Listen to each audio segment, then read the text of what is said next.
Hey YouTube! In today's video, we're going to talk about working mom guilt, whether it's a truth or a lie, and if you have it, how you can overcome it. Before we get started, my name is Nadria Miller. I'm a professional coach, and my main goal is to help working moms transition into full-time entrepreneurship by first overcoming any self-confidence, self-esteem, or motivation issues. Before we get started, make sure you subscribe so you can stay tuned to all the cool content I'm pushing out to you on a weekly basis.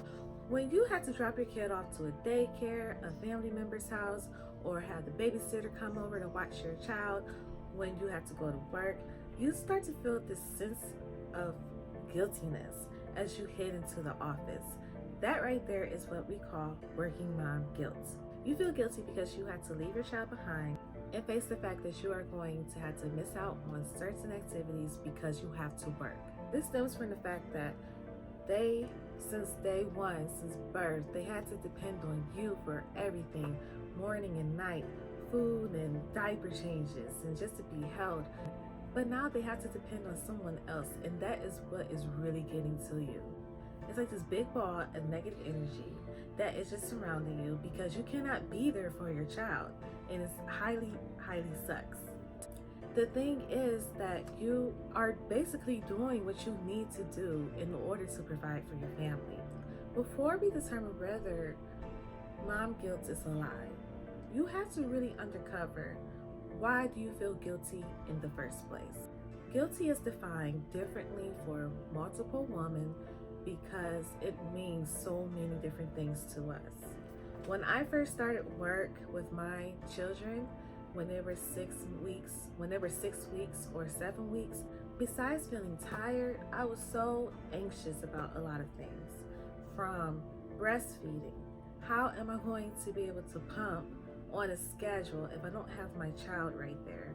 How can I continue to pick up the pieces that my co-workers had to pick up for me while I was gone, while I had to tend to this new schedule, which includes leaving my desk, going to a secluded area for every 3 hours to pump milk. And then on top of that, get frustrated when my milk isn't coming out like how I wanted it to. So first, figure out what it is that is making you feel guilty. Once you figure out why you're guilty, you have to understand that the more you feel guilty about this situation, the more that you're going to invite other situations into your life for you to be guilty. Hence, me feeling guilty about my coworkers picking up my responsibilities while I'm away from work tending to my newborn. That's not something that I should have felt guilty. That is honestly part of the workplace phenomenon when people go to work and have kids and have to go on leave. And then over time, you start to feel guilty about taking off of work. If you don't feel good, if your child doesn't feel good or is sick, you don't feel comfortable taking him to daycare.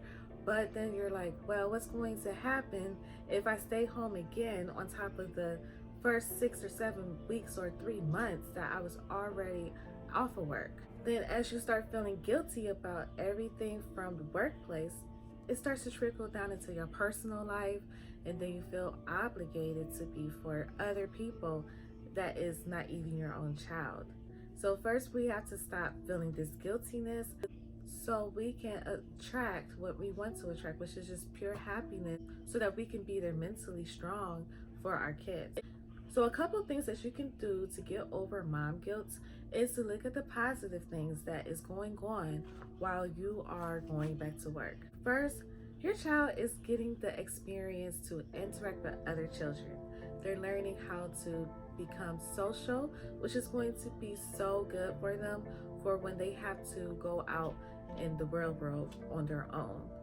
Along with gaining their social skills, the second benefit of you going back to work or leaving your child at daycare or with a provider is the fact that your child is learning to be more independent. They don't have mommy on demand like they used to. So now they have to cope with having a one teacher, sometimes to 5 or other 6 babies in the room. And then they start to learn that everything's going to be okay. Another thing that starts to happen is that they get on a routine. From the time that they get dropped off to the time that you pick them up, they go through this range of activities that help set their routine. From having breakfast to going through playtime and reading time to eating lunch and having nap time, different diaper times, they are able to establish a routine that can carry on into the home life. That right there is something very beneficial, especially if your child was not the one to take naps on the weekends. For instance, one of my children is able to fall asleep between 12 and 12:30 for an hour, and I can kind of plan my weekend and the things that I want to do around his nap time, because I know that he's not going to wake up and distract me from doing things that I need to do. So once you start to look at all of the positives of this, you start to realize that, hey, being a working mom, being a business mom, is okay. There's nothing wrong with it. However, I made it a priority for me to build more avenues that's going to allow me to be more happy, which is why I decided to build my business around coaching. This involved me having to go to school for a couple of years and gain my certificate. At the end of the day, I'm able to see all of the benefits that's coming from me working hard for just about 2 or 3 years, and then I'm able to spend time with my kids because I don't have to be subjected to that work mom guilt anymore. So if you feel that you are experiencing mom guilt, leave a comment below and tell me, why do you feel guilty? Whether it's something that I had mentioned in this video or not, feel free to let go of that negative energy. So that's all that I have right now. If you have not done so yet, download my free life hack guide, and I will see you next time. Bye bye.